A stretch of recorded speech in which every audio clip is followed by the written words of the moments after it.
Hi friends, ಎಲ್ಲರಿಗೂ ನಮಸ್ತೆ. ನಾನು ನಿಮ್ಮ ಪ್ರೀತಿಯ ಮಂಜುನಾಥ್. ಪ್ರಿಯ ಸ್ನೇಹಿತರೆ, ಎಲ್ಲರಿಗೂ ಈ ಒಂದು ಮಂಜುನಾಥ್ ಸರ್ ಜಿಯೋಗ್ರಫಿ ಕ್ಲಾಸಸ್ಗೆ ಸುಸ್ವಾಗತ ಅಂತ ಹೇಳುತ್ತಾ, ನಾವು ಲಿಥೋಸ್ಪಿಯರ್ದಲ್ಲಿ ಕೊನೆಯ ಭಾಗದಲ್ಲಿದ್ದೇವೆ. ಆ ಕೊನೆಯ ಭಾಗದಲ್ಲಿ ಬಂದ್ಬಿಟ್ಟು ನಾವು ಇವತ್ತು ಭೂಮಿಯ ಉಗಮ ಸಿದ್ಧಾಂತದ ಕುರಿತು ಅಧ್ಯಯನ ಮಾಡೋಣ. ಕೊನೆಯ ಭಾಗ ಅಂತ ಬಂದಾಗ ಪ್ರಿಯ ಸ್ನೇಹಿತರೆ, ನಿಮಗೆ ಗೊತ್ತಿರಲಿ, ಈಗ ನಾನು ಮಾತಾಡ್ತಕ್ಕಂಥದ್ದು ಭೂಮಿಯ ಉಗಮ ಸಿದ್ಧಾಂತ. ಇದಾದ್ಮೇಲೆ ಲಾಸ್ಟ್ ಭೂಖಂಡಗಳು ಮತ್ತು ಸಾಗರ ಉಗಮ ಸಿದ್ಧಾಂತ ಮುಕ್ತಾಯಗೊಂಡ್ರೆ ನಿಮಗೆ ಶಿಲಾಗೋಳ, ಈ ಲಿಥೋಸ್ಫಿಯರ್ ಎನ್ನುವಂತ ಟಾಪಿಕ್ ಸಂಪೂರ್ಣವಾಗಿ ಮುಕ್ತಾಯಗೊಳ್ಳುತ್ತೆ. ಪ್ರಿಯ ಸ್ನೇಹಿತರೆ, ನಾಳೆನೇ ನಿಮಗೆ PDF ಕೊಡ್ತಾ ಇದ್ದೀನಿ. ಟೆಲಿಗ್ರಾಮ್ ಚಾನಲ್ ಬಂದ್ಬಿಟ್ಟು ಮಂಜುನಾಥ್ ಸರ್ ಜಿಯೋಗ್ರಫಿ. ಇಲ್ಲಿ ತನಕ ಮಾಡಿದ ಎಲ್ಲಾ ತರಗತಿಗಳು, ಒಟ್ಟು 12 ತರಗತಿಗಳ PDF ನಿಮಗೆ ದೊರೆಯುತ್ತೆ. ಅಪ್ ಟು UPSC ಮೇನ್ಸ್ ತನಕ ನಿಮಗೆ ಯೂಸ್ ಆಗುತ್ತೆ. ಪ್ರಿಯ ಸ್ನೇಹಿತರೆ, ಇವತ್ತಿನ ಸ್ಪರ್ಧಾತ್ಮಕ ಪರೀಕ್ಷೆಯಲ್ಲಿ ನನ್ನ ಯಾವುದೇ ಪ್ರಶ್ನೆಗಳು ನಿಮಗೆ ಮಿಸ್ ಆಗಲು ಚಾನ್ಸ್ ಇಲ್ಲ ಅಂತ ಹೇಳುತ್ತಾ ಪ್ರಿಯ ಸ್ನೇಹಿತರೆ, ಹಾಗಾದ್ರೆ ತರಗತಿಗೆ ದುಮ್ಕೋಣ. ಇನ್ನೊಮ್ಮೆ ಹೇಳ್ತಾ ಇದ್ದೀನಿ, ಈ ಒಂದು PDF ಫೈಲ್ ನಾಳೆನೇ ಕೊಡುತ್ತಿದ್ದೇನೆ. ಅದು ಯಾವ ಒಂದು ಟೆಲಿಗ್ರಾಮ್ ಅಲ್ಲಿ ಬಂದಾಗ ಮಂಜುನಾಥ್ ಸರ್ ಜಿಯೋಗ್ರಫಿ ಎನ್ನುವಂತ ಟೆಲಿಗ್ರಾಮ್ ಅಲ್ಲಿ ನಿಮಗೆ ದೊರೆಯುತ್ತೆ. ಇನ್ನೊಂದು ವಿಶೇಷವಾದಂತಹ ಮಾಹಿತಿ ನಿಮಗೆ ಪ್ರಿಯ ಸ್ನೇಹಿತರೆ ಹೇಳ್ತಾ ಇದ್ದೀನಿ. ಕರ್ನಾಟಕದಲ್ಲಿ ಸಂಪೂರ್ಣ ವಿಷಯದ ಕುರಿತು ಚರ್ಚೆ ಮಾಡುತ್ತಿರುವ ಮೊದಲ ಉಪನ್ಯಾಸಕ ನಾನೆಂದು ನಿಮಗೆ ಹೇಳಿದ್ದೆ. ಈಗ ನಿಮಗೆ ಎಕನಾಮಿಕ್ಸ್ ಎನ್ನುವಂತ ಇನ್ನೊಂದು ಎಕನಾಮಿಕ್ ಟಾಪಿಕ್, ಹೌದಾ, ಅರ್ಥಶಾಸ್ತ್ರವನ್ನ ನಿಮಗೆ ಬೋಧನೆ ಮಾಡುತ್ತಿದ್ದಾರೆ. ಬೇಕಾದ್ರೆ ಯೂಟ್ಯೂಬ್ ಅಲ್ಲಿ ಸರ್ಚ್ ಮಾಡಿ, ವೀರೇಶ್ ಸರ್ ಗೊತ್ತು ನಿಮಗೆ, ಅವರದ್ದು ಒಂದು ಸಂಬಂಧಪಟ್ಟ ಒಂದು ಚಾನಲ್ ಟೆಲಿಗ್ರಾಮ್ ಲಿಂಕ್ ಇದೆ, GBC ಕ್ಲಾಸಸ್ ಅಂತ ಹೇಳಿ. ಅಲ್ಲಿ ನಿಮಗೆ ಲಿಂಕ್ ಗಳು ಸಿಗ್ತವೆ. ಅವರು ಪರಿವಿಡಿ ಮುಖಾಂತರ ಸಂಪೂರ್ಣ ನಿಮಗೆ ಅರ್ಥಶಾಸ್ತ್ರದ ಕುರಿತು ಸಂಪೂರ್ಣ ಮಾಹಿತಿಯನ್ನು ಕೊಡ್ತಾ ಇದ್ದಾರೆ. ನೋಡಿ, ಅರ್ಥಶಾಸ್ತ್ರವನ್ನ ಅಪ್ ಟು UPSC ತನ ನಿಮಗೆ ಪರಿವಿಡಿ ಮುಖಾಂತರ ಬೋಧನೆ ಮಾಡುತ್ತಿರೋ ಇನ್ನೊಬ್ಬ ಉಪನ್ಯಾಸಕರು ನಿಮಗೆ ದೊರೆತಿದ್ದಾರೆ. ಪ್ರಿಯ ಸ್ನೇಹಿತರೆ, ಅದರ ಸರಿಯಾದ ಸದುಪಯೋಗವನ್ನು ಪಡೆದುಕೊಳ್ಳಿ ಅಂತ ಹೇಳುತ್ತಾ ನಾವು ತರಗತಿಗೆ ದುಮ್ಕೋಣ. ಅವರಿಗೆ ಸಂಬಂಧಪಟ್ಟ ನಿಮಗೆ ಏನಾದ್ರೂ ನಿಮಗೆ ಲಿಂಕ್ಸ್ ಗಳು ಬೇಕಿದ್ರೆ ಟೆಲಿಗ್ರಾಮ್ ಲಿಂಕ್ GBC ಕ್ಲಾಸಸ್ ಅಂತಿದೆ ಅಲ್ವಾ, ನಿಮಗೆ ಅಲ್ಲಿ ದೊರೆಯುತ್ತೆ. PDF ಸಹ ಹಾಕ್ತಾ ಹೋಗ್ತಾ ಇದ್ದಾರೆ, ಅದನ್ನು ಸಹ ಸರಿಯಾದ ಸದುಪಯೋಗವನ್ನು ಪಡೆದುಕೊಳ್ಳಿ. ಅವರ 10 ರಿಂದ 12 ಪ್ರಶ್ನೆಗಳು ಅರ್ಥಶಾಸ್ತ್ರದ ಮೇಲೆ ಮತ್ತು ಭೂಗೋಳ ಅಂತ ಬಂದಾಗ ಪ್ರಿಯ ಸ್ನೇಹಿತರೆ 15 ರಿಂದ 20 ಪ್ರಶ್ನೆಗಳು ನಿಮಗೆ ಮಿಸ್ ಆಗ ಚಾನ್ಸೇ ಇಲ್ಲ ಯಾವುದೇ ಸ್ಪರ್ಧಾತ್ಮಕ ಪರೀಕ್ಷೆಯಲ್ಲಿ. ಸರಿಯಾದ ಸದುಪಯೋಗವನ್ನು ಪಡೆದುಕೊಳ್ಳಿ ಅಂತ ಹೇಳುತ್ತಾ ಬನ್ನಿ ಬಹುಬೇಗನೆ ತರಗತಿಗೆ ದುಮ್ಕೋಣ. ಭೂ ಉಗಮ ಸಿದ್ಧಾಂತದ ಕುರಿತು ನಾವು ಇವತ್ತು ಚರ್ಚೆ ಮಾಡುತ್ತಿದ್ದೇವೆ. ಪ್ರಿಯ ಸ್ನೇಹಿತರೆ, ತರಗತಿಗಳು ಸಂಪೂರ್ಣವಾಗಿ ಉಚಿತ ಇವೆ. ಮುಂದೆನೂ ಸಹ ತರಗತಿಗಳು ನಿಮಗೆ ಉಚಿತವಾಗಿಯೇ ದೊರೆಯುತ್ತೇವೆ. ಪ್ರಿಯ ಸ್ನೇಹಿತರೆ, ಯಾರಾದ್ರೂ ಆರ್ಥಿಕವಾಗಿ ಬಲಿಷ್ಠರಿದ್ದರೆ ನಮಗೆ ಆರ್ಥಿಕ ಸಹಾಯಧನವನ್ನು ಮಾಡಬಹುದು ಅಂತ ಹೇಳುತ್ತಾ ಈ QR ಕೋಡ್ ಮತ್ತು ಈ ನಂಬರ್ ಅನ್ನ ಮೂಲಕ ನೀವು ನನಗೆ ಸಹಾಯಧನವನ್ನು ಸೂಚಿಸಬಹುದು ಅಂತ ಹೇಳುತ್ತಾ ಬನ್ನಿ. ಭೂಮಿಯ ಉಗಮ ನಿಮಗೆ ಗೊತ್ತು, ಭೂಮಿಯ ಉಗಮ 6.5 ಬಿಲಿಯನ್ ವರ್ಷಗಳ ಹಿಂದೆ ರಚನೆ ಆಗಿದೆ, ಹೌದಾ. Formation of the earth 6.4 billion years ಆಗೋ ಅಂತ ನಾವು ಹೇಳ್ತೀವಿ, ಹೌದಲ್ವಾ. ಇದಾದ ನಂತರ ಸ್ವಲ್ಪ ಕೆಳಗಡೆ ಬನ್ನಿ. 4.5 ಬಿಲಿಯನ್ ಇಯರ್ಸ್ ಆಗೋ ಅಂತ ಬಂದಾಗ ಈ ಭೂಮಿಯ ಕೋರ್ ಮತ್ತು ಕ್ರಸ್ಟ್ ಏನಿದೆ ಅಲ್ವಾ, ಆ ಒಂದು ರಚನೆ ಆಗಿದೆ ಅಂತ ಹೇಳ್ತಾರೆ. ಏನಂತಾರೆ, formation of the core and crust. ಅಂದ್ರೆ ಅದಕ್ಕಿಂತ ಮುಂಚೆ ಭೂಮಿ ಒಂದು ಬೆಂಕಿನ ಚೆಂಡಿನ ತರ ಇತ್ತು. ಕಾಲಾಂತರದಲ್ಲಿ ಕ್ರಸ್ಟ್ ಮತ್ತು ಅದರ ಕೇಂದ್ರವು ರಚನೆ ಆಗ್ತಾ ಬರ್ತಾ ಇದೆ.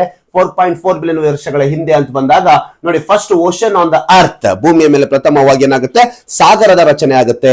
ಸಂಪೂರ್ಣವಾಗಿ ಸಾಗರ, ಪ್ಯಾಂಥಲಸ್ ಅಂತ ಕರಿತೀವಲ್ವಾ, ಆ ಪ್ಯಾಂಥಲಸ್ ನಡುವಿರುವ ಪ್ಯಾಂಜ್ ಎನ್ನುವಂತ ಬೃಹತ್ ಎಲ್ಲಾ ಕಣ್ಣೊಳಗೊಂಡಿರ್ತಕ್ಕಂಥ ಭೂಭಾಗವನ್ನು ಒಳಗೊಂಡಿರ್ತಲ್ವಾ. ಪ್ರಿಯ ಸ್ನೇಹಿತರೆ, ಇದಾದ ನಂತರ next first life on the earth ಅಂತ ಕರಿತೀವಿ. ನಂತರ 1.5 ಬಿಲಿಯನ್ ಇಯರ್ಸ್ ಆಗೋ ಅಂತ ಬಂದಾಗ ಪ್ರಿಯ ಸ್ನೇಹಿತರೆ, ಭೂಮಿಯ ಮೇಲೆ ಆಕ್ಸಿಜನ್, ನೋಡಿ, ಅರ್ತ್ ಅಟ್ಮಾಸ್ಫಿಯರ್ ಫಾರ್ಮೇಶನ್ ಆಗ್ತಾ ಹೋಯ್ತು.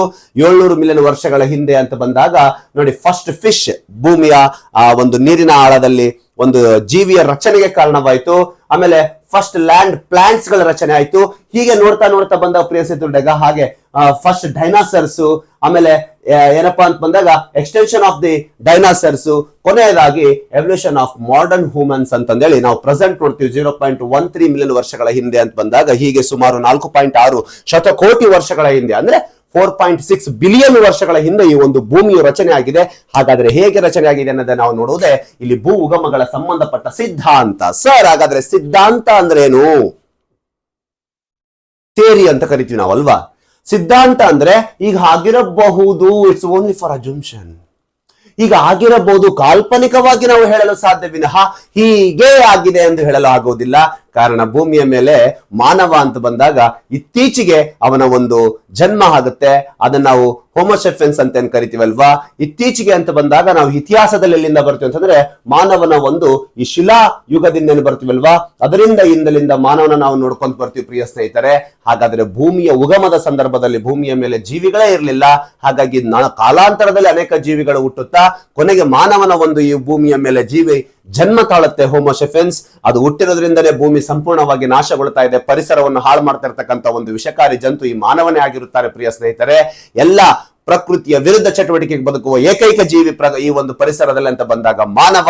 ಹಾಗಾಗಿ ಮಾನವ ಇಂದು ಭೂಮಿ ಹೇಗೆ ಉಗಮ ಆಯಿತು ಎನ್ನುವಂತ ಕೆಲವು ಕಾಲ್ಪನಿಕವಾಗಿ ಹೇಳಬಹುದು ವಿನಃ ಅಂದು ಭೂಮಿಯ ಮೇಲೆ ಮಾನವ ಇರಲಿಲ್ಲ, ಹೀಗೆ ಆಗಿತ್ತು ಎಂದು ಯಾವುದೇ ಒಂದು ಕುರುಹುಗಳಾಗಲಿ, ಯಾವುದೇ ಒಂದು ಶಿಲಾ ಶಾಸನಗಳಾಗಲಿ, ಯಾವುದರ ಆಗಲಿ ಸಹ ನಮಗೆ ಬರೆದಿಟ್ಟು ಹೋಗಕ್ಕೆ ಸಾಧ್ಯನೇ ಇಲ್ಲ. ಈಗ ಹುಟ್ಟಿರಬಹುದು ಭೂಮಿ ಅಂತ ಹೇಳಬಹುದು ವಿನಃ ಹೀಗೆ ಹುಟ್ಟಿದೆ ಅಂತ ಹೇಳಕ್ಕಾಗಲ್ಲ. ಅದಕ್ಕೆ ನಾವು ಸಿದ್ಧಾಂತಗಳಂತ ಕರಿತೀವಿ. ಆ ಕಾಲ್ಪನಿಕವಾಗಿ ಭೂಮಿ ಯಾವ ರೀತಿ ರಚನೆ ಆಗಿದೆ ಅಂತೇಳಿ ಹಲವಾರು ಸಿದ್ಧಾಂತಗಳಿದಾವೆ. ಅವನ್ನ ನಾವು ಅಧ್ಯಯನ ಮಾಡ್ತಾ ಬರೋಣ ಪ್ರಿಯ ಸ್ನೇಹಿತರೆ. ಬನ್ನಿ ಹಾಗಾದ್ರೆ ಇಟ್ಸ್ ಓನ್ಲಿ ಫಾರ್ ಅಜಂಪ್ಷನ್ ಈಗ ಆಗಿರಬಹುದು ಸಿದ್ಧಾಂತ. ಇಲ್ಲಿ ಭೂಮಿ ಮತ್ತು ಸೌರವ್ಯೂಹದ ಉಗಮ ಅಂದ್ರೆ ಭೂಮಿಯ ಉಗಮ ಅಂತ ಬಂದಾಗ ನಾವು ಸೌರವ್ಯೂಹವನ್ನು ಕನ್ಸಿಡರ್ ಮಾಡಬೇಕಾಗುತ್ತೆ. ಅಂದ್ರೆ ಸೂರ್ಯನ ಸುತ್ತಲೂ ಗುರುತ್ವಾಕರ್ಷಣ ಬಲಕ್ಕೊಳಪಟ್ಟ ಎಲ್ಲ ಆಕಾಶ ಕಾಯಗಳನ್ನು ಒಳಗೊಂಡಿರ್ತಕ್ಕಂಥ ಒಟ್ಟಾರೆ ಒಂದು ಸೋಲಾರ್ ಸಿಸ್ಟಮ್ ನ ಉಗಮ, ಅದರಲ್ಲಿ ಭೂಮಿಯ ಉಗಮ ಕುರಿತು ಪ್ರತಿಪಾದಿಸಲ್ಪಟ್ಟ ಎಲ್ಲಾ ಸಿದ್ಧಾಂತಗಳನ್ನ ನಾವು ಎರಡು ವಿಭಾಗಗಳಾಗಿ ವರ್ಗೀಕರಣ ಮಾಡ್ತೀವಿ. ಒಂದು ಸ್ವಾಭಾವಿಕ ಉಗಮ ಸಿದ್ಧಾಂತ, ಇನ್ನೊಂದು ಘರ್ಷಣೆ ಪ್ರಕ್ರಿಯೆ ಸಿದ್ಧಾಂತ ಅಂತೇಳಿ. ಸ್ವಾಭಾವಿಕ ಉಗಮ ಸಿದ್ಧಾಂತದಲ್ಲ ವಿಷ್ಣು ಸಿದ್ಧಾಂತಗಳನ್ನ ನೋಡ್ತೀವಿ. ಜ್ಯೋತಿರ್ಮೇಘ ಸಿದ್ಧಾಂತ, ವಿಸ್ಸಾಕರ್ ಅವರ ಘನೀಕರಣ ಅಥವಾ ಧೂಳಿನ ಅನಿಲ ಮೋಡಗಳ ಸಿದ್ಧಾಂತ. ಹೀಗೆ ಘರ್ಷಣ ಪ್ರಕ್ರಿಯೆ ಸಿದ್ಧಾಂತ ಅಂತ ಬಂದಾಗ ಅದ್ರಲ್ಲಿ ನಾವು ಬೇರೆ ನಕ್ಷತ್ರ, ಸೂರ್ಯನ ಒಂದು ನಕ್ಷತ್ರ ಬೇರೊಂದು ನಕ್ಷತ್ರಗಳಿಂದ ಈ ಒಂದು ಸೋಲಾರ್ ಸಿಸ್ಟಮ್ ರಚನೆ ಆಗಿದೆ ಅಂತೇಳಿ ಉಬ್ಬರವಿಳಿತ ಸಿದ್ಧಾಂತ, ಗ್ರಹಣ ಸಿದ್ಧಾಂತ, ದ್ವಿನಕ್ಷತ್ರ, ನಕ್ಷತ್ರ ವಿಭಜನೆ ಸಿದ್ಧಾಂತ, ಸಿಫರ್ಟ್ ಸಿದ್ಧಾಂತ, ನೋವಾ ಸಿದ್ಧಾಂತ, ಮಹಾಸ್ಫೋಟ, ಬಿಗ್ ಬ್ಯಾಂಗ್ ಥಿಯರಿ. ಹೌದಲ್ವಾ? ಇದು ಮಹಾಸ್ಫೋಟ ಸಿದ್ಧಾಂತ ಕೇವಲ ಭೂ ಉಗಮ ಮಾತ್ರವಲ್ಲ, ಸೌರಮಂಡಲ ಮಾತ್ರ ಅಲ್ಲ, ಇಡೀ ವಿಶ್ವದ ಉಗಮವನ್ನೇ ಕುರಿತು ಹೇಳುವ ಒಂದು ಸಿದ್ಧಾಂತ, ಬಿಗ್ ಬ್ಯಾಂಗ್ ಥಿಯರಿಯನ್ನು ಸಹ ನೋಡ್ತೀವಿ ಪ್ರಿಯ ಸ್ನೇಹಿತರೆ. ಬನ್ನಿ ಹಾಗಾದ್ರೆ ಮೊದಲನೇದಾಗಿ ತೆಗೆದುಕೊಳ್ಳೋಣ ಸ್ವಾಭಾವಿಕ ಸಿದ್ಧಾಂತದಲ್ಲಿ ಬರ್ತಕ್ಕಂಥ ಜ್ಯೋತಿರ್ಮೇಘ ಸಿದ್ಧಾಂತ, ನೆಬುಲರ್ ಹೈಪೋಥೆಸಿಸ್ ಥಿಯರಿ ಅಂತ ಕರಿತೀವಿ. ನೆಬುಲರ್ ಹೈಪೋಥೆಸಿಸ್ ಥಿಯರಿ. ಹೀಗೆ ನೆಬುಲರ್ ಹೈಪೋಥೆಸಿಸ್ ಇದೆ ಅಲ್ವಾ, ನೆಬುಲರ್ ಕಲ್ಪನೆಯು ಸೌರವ್ಯೂಹದ ಉಗಮಕ್ಕೆ ವ್ಯಾಪಕವಾಗಿ ಅಂಗೀಕರಿಸಲ್ಪಟ್ಟ ಒಂದು ಸಿದ್ಧಾಂತವಾಗಿದ್ದು, ಈ ಸಿದ್ಧಾಂತವನ್ನು ಮಂಡಿಸಿದವರು ಇಮ್ಯಾನ್ಯುಯಲ್ ಕಾಂಟ್ ಮತ್ತು ಇದನ್ನು ಪ್ರತಿಪಾದಿಸಿದಂತ ಒಬ್ಬ ವಿಜ್ಞಾನಿ ಅಂತ ಬಂದಾಗ ಪೇರ್ ಸೈಮನ್ ಲ್ಯಾಪ್ಲೇಸ್ ಇದನ್ನ ಪರಿಷ್ಕರಿಸಿದವರು ಅಂತ ನಾವು ಹೇಳ್ಬೋದು ಪ್ರಿಯ ಸ್ನೇಹಿತರೆ. ಇಲ್ಲಿ ಬನ್ನಿ ಹಾಗಾದ್ರೆ ಏನ್ ಹೇಳುತ್ತೆ ಈ ಸಿದ್ಧಾಂತ, ಇವ್ರು ಏನ್ ಹೇಳ್ತಾರೆ ಅನ್ನೋದನ್ನ ನಾನು ಮಾತ್ರ ಹೇಳ್ತೀನಿ. ಅವ್ರು ಹೇಳಿದ್ದನ್ನ ನಿಮ್ಮ ಹತ್ರ ನಾನು ಪ್ರಸ್ತಾಪ ಮಾಡ್ತಾ ಇದ್ದೀನಿ ವಿನಃ ಹಿಂಗೆ ಆಗಿದೆ ಅಂತ ಹೇಳಕ್ಕಾಗಲ್ಲ. ಅವ್ರ ಕಾಲ್ಪನಿಕೆ ಅಂದ್ರೆ ಭೂ ಉಗಮದ ಕಾಲ್ಪನೆ ಎಷ್ಟು ಹತ್ರ ಇದೆ ಅಂತಂದವ್ರು ಹೇಳ್ತಾರೆ. ಬನ್ನಿ ಹಾಗಾದ್ರೆ ನೋಡೋಣ ಪ್ರಿಯ ಸೂರ್ಯ ಮತ್ತು ಗ್ರಹಗಳು ಅಂತರಾಂತರದ ಅನಿಲ ಮತ್ತು ಧೂಳಿನ ದೈತ್ಯ ತಿರುಗುವ ಮೋಡದಿಂದ ಕೂಡಿರ್ತಕ್ಕಂಥ ಘನ ನಿಹಾರಿಕೆ ಎಂದು ರೂಪುಗೊಂಡಿದೆ. ಅಂದ್ರೆ ನಿಹಾರಿಕೆ ಅಂತ ಬಂದಾಗ ವಿಶ್ವದಲ್ಲಿ ಕಂಡು ಬರ್ತಕ್ಕಂಥ ಮೋಡಗಳ ಒಂದು ಕೇಂದ್ರೀಕರಣಕ್ಕೊಳಪಟ್ಟು ದೈತ್ಯ ಸಾಂದ್ರೀಕರಣ ಮತ್ತು ದೈತ್ಯ ಗಾತ್ರದಿಂದ ಕೂಡಿರ್ತಕ್ಕಂಥ ಒಂದು ವಲಯಕ್ಕೆ ನಾವು ನಿಹಾರಿಕೆ ಅಂತ ಕರಿತೀವಿ. ಹೀಗೆ ಒಳಗೊಂಡಿರ್ತಕ್ಕಂಥ ಈ ನಿಹಾರಿಕೆಯು ನಿಹಾರಿಕೆಯು ದೈತ್ಯ ಮೋಡದಿಂದ ಆವರಿಸಿದ ಸಂಪೂರ್ಣ ಪ್ರದೇಶಕ್ಕೆ ನಾವು ನಿಹಾರಿಕೆ ಅಂತ ಕರಿತೀವಿ. ರೀತಿ ಒಳಗೊಂಡಿತ್ತು. ಅವ್ರು ಹೇಳ್ತಾರೆ, ಗುರುತ್ವಾಕರ್ಷಣೆಯ ಕುಸಿತವು ಅದರ ಕೇಂದ್ರದಲ್ಲಿ ಸೂರ್ಯನ ರಚನೆಗೆ ಕಾರಣವಾಯಿತು. ಗುರುತ್ವಾಕರ್ಷಣೆ ಕುಸಿತ ಬಲದಿಂದ ಕೇಂದ್ರದಲ್ಲಿ ಸೂರ್ಯನ ಒಂದು ರಚನೆಗೆ ಕಾರಣವಾಯಿತು. ರಚನೆಗೆ ಕಾರಣವಾದ ನಂತರ ಮತ್ತು ಸುತ್ತಲಿನ ಡಿಸ್ಕ್ ಅಂತ ಬಂದಾಗ ನಾವು ಈ ಒಂದು ಸ್ಪೋರ್ಟ್ಸ್ ಒಳಗಡೆ ಈ ಇಂಡಿವಿಜುವಲ್ ಗೇಮ್ ಒಳಗಡೆ ಶಾರ್ಟ್ ಪುಟ್ ಆಗ್ಲಿ, ಡಿಸ್ಕ್ ಆಗ್ಲಿ, ಜಾವಲಿಂಗ್ ಥ್ರೋಗಳನ್ನೆಲ್ಲ ಯೂಸ್ ಮಾಡ್ತೀರಾ, ಆ ಡಿಸ್ಕ್ ಯಾವ ರೀತಿ ಇರುತ್ತೆ ನೋಡಿ, ಆ ರೀತಿ ಆ ಕೇಂದ್ರದ ಸುತ್ತಲೂ ರಚನೆ ಆಯಿತು. ರಚನೆ ಆಗಲು ಕಾರಣವಾಯಿತು ಈ ರೀತಿ ರಚನೆಯಾಗಲು ಕಾರಣವಾಯಿತು ಮತ್ತು ಸುತ್ತಮುತ್ತಲಿನ ಆ ಧೂಳಿನ ಮತ್ತು ಆ ಅನಿಲದ ಕಣಗಳ ಸಂಚಯನದ ಮೂಲಕ ಗ್ರಹಗಳ ರಚನೆ ಆಯಿತು. ಸುತ್ತಲೂ ಆ ಡಿಸ್ಕ್ ರಚನೆಯಾಗಿ ಆ ಸುತ್ತ ಇರ್ತಕ್ಕಂಥ ಅಂಚಿನಲ್ಲಿ ಏನಾಗ್ತವೆ, ಗ್ರಹಗಳ ರಚನೆಗೆ ಕಾರಣವಾಗುತ್ತೆ. ಕೇಂದ್ರದಲ್ಲಿ ಅಧಿಕ ಸಾಂದ್ರತೆ ಒಳಗೊಂಡಿರ್ತಕ್ಕಂಥ ಗುರುತ್ವಾಕರ್ಷಣ ಶಕ್ತಿಯ ಬಲವನ್ನು ಕಳೆದುಕೊಂಡು ಕೇಂದ್ರದಲ್ಲಿ ಸೂರ್ಯನ ರಚನೆಯಾಗಿ ಅದರ ಸುತ್ತಲೂ ತಿರುಗಲು ಆರಂಭಿಸಿ ಆ ಸುತ್ತಲಿರ್ತಕ್ಕಂಥ ಪ್ರದೇಶದಲ್ಲಿ ಧೂಳಿನ ಕಣಗಳ ಸಂಯೋಜನೆಯಿಂದ ಅಲ್ಲಿ ವಿವಿಧ ಗ್ರಹಗಳ ರಚನೆಯಾಗಿವೆ ಅಂತಂದೇಳಿ ನೆಬುಲರ್ ಹೈಪೋಥೆಸಿಸ್ ಥಿಯರಿ ಇದನ್ನ ಹೇಳುತ್ತೆ ಪ್ರಿಯ ಸ್ನೇಹಿತರೆ. ಇದನ್ನು ನಮಗೆ ಇದನ್ನು ಮಂಡಿಸಿದವರು, ಪ್ರತಿಪಾದಿಸಿದವರು ಯಾರಂತ ಬಂದಾಗ ಇಮ್ಯಾನ್ಯುಯಲ್ ಕಾಂಟ್. ಇದನ್ನು ಪರಿಷ್ಕೃತವಾಗಿ ನಮಗೆ ತಂದುಕೊಟ್ಟವರು ಯಾರಂತ ಬಂದಾಗ ಪಿಯರ್ ಸೈಮನ್ ಲ್ಯಾಪ್ಲೇಸ್ ಅಂತಂದೇಳಿ. ಇದು ಯಾವ ಸಿದ್ಧಾಂತ ಅಂತ ಬಂದಾಗ ಜ್ಯೋತಿರ್ಮೇಘ ಸಿದ್ಧಾಂತ ಪ್ರಿಯ ಸ್ನೇಹಿತರೆ. ನಿಹಾರಿಕೆ ಎಂದರೆ ಬೃಹತ್ ಮೋಡದ ಕಣಗಳ ಕೇಂದ್ರವನ್ನು ಒಳಗೊಂಡಿರ್ತಕ್ಕಂಥ ಅಧಿಕ ಸಾಂದ್ರತೆಯಿಂದ ಕೂಡಿರ್ತಕ್ಕಂಥ ಪ್ರದೇಶ ಅಂತ ನಿಮಗೆ ಗೊತ್ತಿರ್ಲಿ. ಹೀಗೆ ರಚನೆಯಾಗಿದೆ ಅಂತಂದೇಳಿ ಇವರು ಹೇಳ್ತಾರೆ ನೋಡಿ, ಅಜಂಪ್ಷನ್ ಅಷ್ಟೇ. ನೆಕ್ಸ್ಟ್ ಉಬ್ಬರವಿಳಿತ ಸಿದ್ಧಾಂತ, ಟೈಡಲ್ ಥಿಯರಿ ಅಂತ ಕರಿತೀವಿ. ಈ ಸಿದ್ಧಾಂತವನ್ನು ಸರ್ ಜೇಮ್ಸ್ ಎಚ್ ಜೇಮ್ಸ್ ಮತ್ತು ಸರ್ ಹೆರಾಲ್ಡ್ ಜೆಫ್ರಿ ಎನ್ನುವರು, ಹೆಸರು ನೋಡಿ ಹೆಂಗಿದಾವೆ ಇವರು, sir James H James and sir Harold Jeffrey ರವರು ಪ್ರತಿಪಾದಿಸಿದ ಒಂದು ಸಿದ್ಧಾಂತವಾಗಿದೆ ಪ್ರಿಯ ಸ್ನೇಹಿತರೆ. ನಿಮಗೆ ಫಸ್ಟ್ ನಮ್ಮ ಆಡು ಭಾಷೆಯಲ್ಲಿ ಹೇಳ್ಬಿಡ್ತೀನಿ ನೋಡಿ. ಸೂರ್ಯನಿತ್ತು ಆ ಸೂರ್ಯನ ಸಮೀಪಕ್ಕೆ ಬೇರೊಂದು ಸೂರ್ಯನ ಗಾತ್ರದಷ್ಟೇ ಇರುವ ಇನ್ನೊಂದು ನಕ್ಷತ್ರ ಹಾದು ಹೋಗಬೇಕಾದರೆ ಸೂರ್ಯನ ದೇಹದಲ್ಲಿರ್ತಕ್ಕಂಥ ಗುರುತ್ವಾಕರ್ಷಣ ಬಲದಲ್ಲಿ ಅಸಮತೋಲನ ಉಂಟಾಗಿ ಸೂರ್ಯನ ದೇಹದ ಕೆಲವು ಕಣಗಳು ಹೊರಚಿಮ್ಮಲ್ಪಟ್ಟು ದೂರ ಸರಿದವು. ಆ ದೂರ ಸರದ ಆ ಕಾಯಗಳು ಸೂರ್ಯನ ಗುರುತ್ವಾಕರ್ಷಣ ಬಲಕ್ಕೆ ಸೂರ್ಯನನ್ನು ಸುತ್ತಲು ಆರಂಭಿಸಿದವು. ಆ ದೂರ ಸರದ ಕಾಯಗಳೇ ಪ್ರಸ್ತುತ ಇರತಕ್ಕಂಥ ಗ್ರಹಗಳು ಅಂತ ನಾವು ಹೇಳ್ಬಹುದು. ಇಷ್ಟು ಫಸ್ಟ್ ತಿಳ್ಕೊಳ್ಳಿ, ಹೌದಾ? ಇದು ನಾವು ಬಿಡಿಸಿ ಹೇಳ್ಬೇಕಾದ್ರೆ ಸೂರ್ಯನ ಪ್ರಾರಂಭದಲ್ಲಿ ಅಗಾಧ ಪ್ರಮಾಣದ ಅನಿಲದ ರಾಶಿಯಿಂದ ಕೂಡಿದ್ದು ಯಾವುದೇ ಗ್ರಹಗಳನ್ನು ಒಳಗೊಂಡಿರಲಿಲ್ಲ. ಪ್ರಾರಂಭದಲ್ಲಿ ಸೂರ್ಯನ ಸುತ್ತ ಯಾವುದೇ ಗ್ರಹಗಳು ಒಳಗೊಂಡಿರಲಿಲ್ಲ. ಹೀಗಿರುವ ಸಂದರ್ಭದಲ್ಲಿ ಸೂರ್ಯನಿಗಿಂತ ದೊಡ್ಡ ಗಾತ್ರದ ಮತ್ತೊಂದು ನಕ್ಷತ್ರವು ಸೂರ್ಯನ ಸಮೀಪ ಏನಾಗುತ್ತೆ, ಹಾದು ಹೋಗುತ್ತೆ, ಸೂರ್ಯನ ಸಮೀಪ ಬರುತ್ತೆ. ಹೀಗೆ ಸೂರ್ಯನ ಸಮೀಪಕ್ಕೆ ಬಂದಾಗ ಅದರ ಗುರುತ್ವಾಕರ್ಷಣ ಶಕ್ತಿಯಿಂದ ಸೂರ್ಯನ ದೇಹದ ಅನಿಲದ ರಾಶಿಯು ಉಬ್ಬರ ಉಂಟಾಗಿ, ನೋಡಿ, ಅಸಮತೋಲನ ಉಂಟಾಗಿ ಸೂರ್ಯನ ದೇಹದಲ್ಲಿ ಉಬ್ಬರ ಉಂಟಾಗಿ ಅಸಮತೋಲನ ಉಂಟಾಗಿ ಬೃಹತ್ ನಕ್ಷತ್ರವು ತನ್ನ ಮಾರ್ಗದಲ್ಲಿ ಮುಂದುವರೆದ ನಂತರ ಅಂದ್ರೆ ಬಂದ ಕಾಯ ತನ್ನ ಮಾರ್ಗದಲ್ಲಿ ಮುಂದುವರೆದ ನಂತರ ಸೂರ್ಯನ ದೇಹದ ಅನಿಲದ ರಾಶಿಯು ಕಳಚಲ್ಪಟ್ಟು ದೂರ ಸರಿಯಿತು. ಸೂರ್ಯನ ದೇಹದ ಅನಿಲದ ರಾಶಿಯು ಕಳಚಿ ದೂರ ಸರಿಯಿತು. ಹೌದಾ? ಸ್ವಲ್ಪ ಪ್ರಬಲ. ಹೀಗೆ ದೂರ ಸರಿದಾಗ ಹೀಗೆ ಕಳಚಲ್ಪಟ್ಟ ಅನಿಲದ ರಾಶಿಯು ಕೇಂದ್ರದ ದೊಡ್ಡದಾಗಿದ್ದು ಅದರ ಎರಡು ಬಾಹು ಚಿಕ್ಕದಾಗಿರುತ್ತೆ. ನೋಡಿ, ಕೇಂದ್ರದಲ್ಲಿ ದೊಡ್ಡದಾಗಿದ್ದು ಅದರ ಎರಡು ಬಾಹು ಇದು ದೊಡ್ಡದಿದೆ, ಅದರ ಎರಡು ಬಾಹುಗಳಿಂದಲೇ ಚಿಕ್ಕದಾಗಿರುತ್ತೆ. ಕೇಂದ್ರದಲ್ಲಿ ದೊಡ್ಡದಾಗಿದ್ದು ಎರಡು ಬಾಹುಗಳು ಚಿಕ್ಕದಾಗಿರುತ್ತೆ. ಹೌದಾ? ಕಾಲಾಂತರದಲ್ಲಿ ಅನಿಲದ ರಾಶಿಯು ಘನೀಕರಣ ಹೊಂದಲು ಆರಂಭಿಸಿ ಅಲ್ಲಲ್ಲಿ ಗಂಟುಗಳಂತೆ ಸೂರ್ಯನ ಸುತ್ತಲೂ ಆರಂಭಿಸಿತು. ನೋಡಿ, ಇದು ಸರದ ಅಲ್ಲಲ್ಲಿ ಗಂಟುಗಳಾಗಿ ಇವು ಸೂರ್ಯನ ಸುತ್ತಲೂ ಆರಂಭಿಸಿತು. ಕಾಲಕ್ರಮೇಣ ಈ ಕಡೆಯಿಂದ ಗ್ರಹಗಳು ಉಗಮವಾಗಿ ಇದರಿಂದ ಉಪಗ್ರಹಗಳು ಸಹ ನಿರ್ಮಾಣವಾಗಿವೆ ಎಂದು ಈ ಸಿದ್ಧಾಂತ ಪ್ರತಿಪಾದಿಸುತ್ತೆ, ಉಬ್ಬರವಿಳಿತ ಸಿದ್ಧಾಂತ. ನೋಡಿ, ಕೇಂದ್ರದಲ್ಲಿ ಬೃಹತ್ ರಾಶಿಯನ್ನು ಒಳಗೊಂಡಿದ್ದು ಬೃಹತ್ ಅಗಲ ಇದ್ದು ಓದಂತೇನಾಗುತ್ತೆ, ಎಂಡಿ ಏನಾಕ್ಯಂತ ಹೋಗುತ್ತೆ, ಚಿಕ್ಕದಾಕ್ಯಂತ ಹೋಗುತ್ತೆ. ಅದಕ್ಕೆ ಇದು ಉಬ್ಬರ ವಿಳಿತ ಸಿದ್ಧಾಂತ. ನೋಡಿ, ಕೇಂದ್ರದಲ್ಲಿ ಬೃಹತ್ ಗ್ರಹ ಇದೆ ಗುರು, ಹಾಗೆ ದೂರ ಸರದಂತೆ ಗುರು ಆದ್ಮೇಲೆ ಶನಿ, ಇವರನ್ನ ನೆಪ್ಚೂನ್ ಸಣ್ಣದಾಗ್ತಾ ಹೋಗುತ್ತೆ. ಈ ಕಡೆ ಬನ್ನಿ, ಮಂಗಳ, ಭೂಮಿ, ಶುಕ್ರ, ಬುಧ ಸಣ್ಣದಾಗ್ತಂತ ಬರುತ್ತೆ. ಕೇಂದ್ರದಲ್ಲಿ ಗಾತ್ರ ಹೆಚ್ಚಿದ್ದು ಅಂತರ ತುದಿಗೆ ಹೋದಂತೆ ಏನಾಗುತ್ತೆ, ಚಿಕ್ಕದಾಗುತ್ತಾ ಹೋಗುತ್ತೆ. ಹಾಗೆ ಉಬ್ಬರ ವಿಳಿತ ಸಿದ್ಧಾಂತ ಅಂತಂದೇಳಿ ಹೀಗೆ ರಚನೆಯಾಗಿದೆ ಅಂತೇಳಿ ಇದನ್ನು ಹೇಳಿದವರು ಸರ್ ಜೇಮ್ಸ್ ಎಚ್ ಜೇಮ್ಸ್ ಮತ್ತು ಹೆರಾಲ್ಡ್ ಜೆಫ್ರಿ ಎನ್ನುವಂತವ್ರು ನಮಗೆ ಈ ಸಿದ್ಧಾಂತವನ್ನ ತಿಳಿಸಿದಂತ ಮಹಾನ್ ವ್ಯಕ್ತಿಗಳಾಗಿರ್ತಾರೆ. ಸೂರ್ಯನ ಗಾತ್ರಕ್ಕಿಂತ ಇನ್ನೊಂದು ಹೆಚ್ಚು ಗಾತ್ರದ ನಕ್ಷತ್ರವು ಸೂರ್ಯನ ಸಮೀಪ ಹಾದು ಹೋಗಬೇಕಾದರೆ ಸೂರ್ಯನ ದೇಹದ ಮೇಲೆ ಗುರುತ್ವಾಕರ್ಷಣ ಬಲದಲ್ಲಿ ಅಸಮತೋಲನ ಉಂಟಾಗಿ ಅವನ ದೇಹದ ಅನಿಲಗಳು ಏನಾಗುತ್ತೆ, ಆ ಮಾರ್ಗದ ಅನುಗುಣವಾಗಿ ಹೋದ ಆ ಕಾಯದ ಜೊತೆ ಕಳಚಲ್ಪಟ್ಟು ದೂರ ಸರಿದು ಉಬ್ಬರ ವಿಳಿತ ರೂಪದಲ್ಲಿ ಹಂಚಿಕೆಯಾಗಿ ಕಾಲಾಂತರದಲ್ಲಿ ಅವುಗಳು ಗಂಟುಗಳಾಗಿ ಸೇರಿಕೊಂಡು ಸೂರ್ಯನ ಗುರುತ್ವಾಕರ್ಷಣ ಬಲಕ್ಕೆ ಸುತ್ತಲು ಆರಂಭಿಸಿ ಗ್ರಹಗಳ ರಚನೆಯಾಗಿವೆ ಎಂದು ತಿಳಿಸುವ ಸಿದ್ಧಾಂತವೇ ಉಬ್ಬರ ವಿಳಿತ ಸಿದ್ಧಾಂತ. ಗ್ರಹಣ ಸಿದ್ಧಾಂತ. ಈ ಸಿದ್ಧಾಂತವನ್ನು ಟಿ.ಸಿ. ಚಂಬರ್ಲಿನ್ ಅಂತ ಕರಿತೀವಿ ಮತ್ತು ಮೌಲ್ಟನ್ ಎಂಬ ಇಬ್ಬರು ಪ್ರಮುಖ ವಿಜ್ಞಾನಿಗಳು ಪ್ರತಿಪಾದಿಸಿದ ಸಿದ್ಧಾಂತವಾಗಿದೆ. ಸೂರ್ಯನ ಪ್ರಾರಂಭದಲ್ಲಿ ಇದೇ ಹೇಳುತ್ತೆ ಗೊತ್ತಾ, ಅದಕ್ಕೆ ಸಂಬಂಧಪಟ್ಟ ಸೇಮ್ ಸೂರ್ಯನ ದೇಹ ಅದು ಉಬ್ಬರ ವಿಳಿತ, ಇದೇನು ಗ್ರಹಣ ಸಿದ್ಧಾಂತ. ಅಂದ್ರೆ ಸೂರ್ಯನ ದೇಹದ ಮೇಲೆ ನಿರಂತರವಾಗಿ ಅವನ ದೇಹದ ಮೇಲೆ ನಡೀತಾ ಇರುತ್ತೆ, ಸೌರ ಜ್ವಾಲೆಗಳು ಹೊರ ಚಿಮ್ತಿರ್ತವೆ, ಪ್ರೊನಾನ್ಸ್ ಆಗ್ತಿರುತ್ತೆ.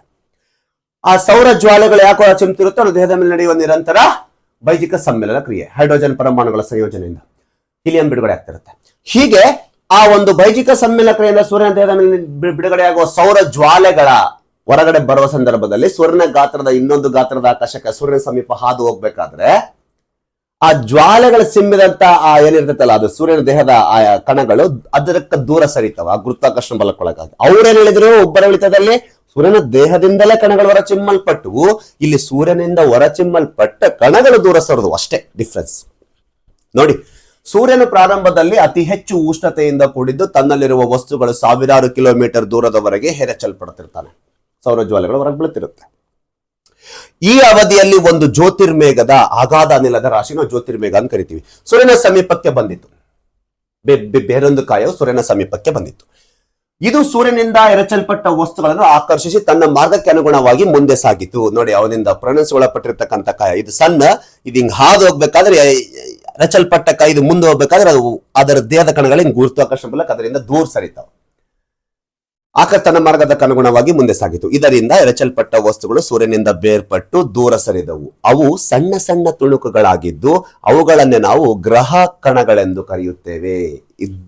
ಎರಚಲ್ಪಟ್ಟ ಕಣಗಳು, ಇದರ ಅರ್ಥ ಸೂರ್ಯ ಎಷ್ಟು ಗಾತ್ರ ದೊಡ್ಡದು ಅಂದ್ರೆ 99% ಸೂರ್ಯ ಇದ್ರೆ ಸುತ್ತ ಇರ್ತಕ್ಕಂಥ ಸೋಲಾರ್ ಸಿಸ್ಟಮ್ ನ 1% ಹೋಲಿಸುತ್ತಾನೆ ಇಂದಿಗೂ ಸಹ. ಆ ರೀತಿ ಅರ್ಥ ಮಾಡ್ಕೊಳ್ಳಿ, ಅಷ್ಟ ಮೇಲೆ ಗೊತ್ತಾಗ್ಬಿಡುತ್ತೆ. ಗ್ರಹಗಳ ರಚನೆಯು ವಿವರಿಸಲು ಗ್ರಹಗಳು ಮತ್ತು ಉಬ್ಬರವಿಳಿತ ಸಿದ್ಧಾಂತ ಎರಡೂ ಪ್ರಯತ್ನಗಳಾಗಿವೆ. ನೋಡಿ, ಹಿಂದೆ ನೋಡಿರ್ತಕ್ಕಂಥ ಉಬ್ಬರವಿಳಿತ ಸಿದ್ಧಾಂತ, ಗ್ರಹಣ ಸಿದ್ಧಾಂತ ಎರಡೂ ಪ್ರಯತ್ನಗಳಾಗಿವೆ.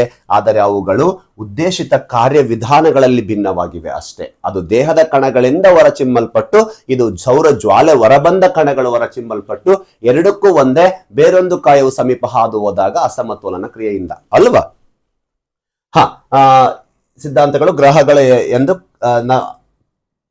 ಭಿನ್ನವಾಗಿವೆ. ಗ್ರಹ ಸಿದ್ಧಾಂತವು ಗ್ರಹಗಳು ಎಂದು ಕರೆಯಲ್ಪಡುವ ಸಣ್ಣ ಕಾಯಗಳ ಸಂಚಯನದಿಂದ ಕ್ರಮೇಣ ರೂಪುಗೊಂಡವು ಎಂದು ತಿಳಿಸುತ್ತದೆ.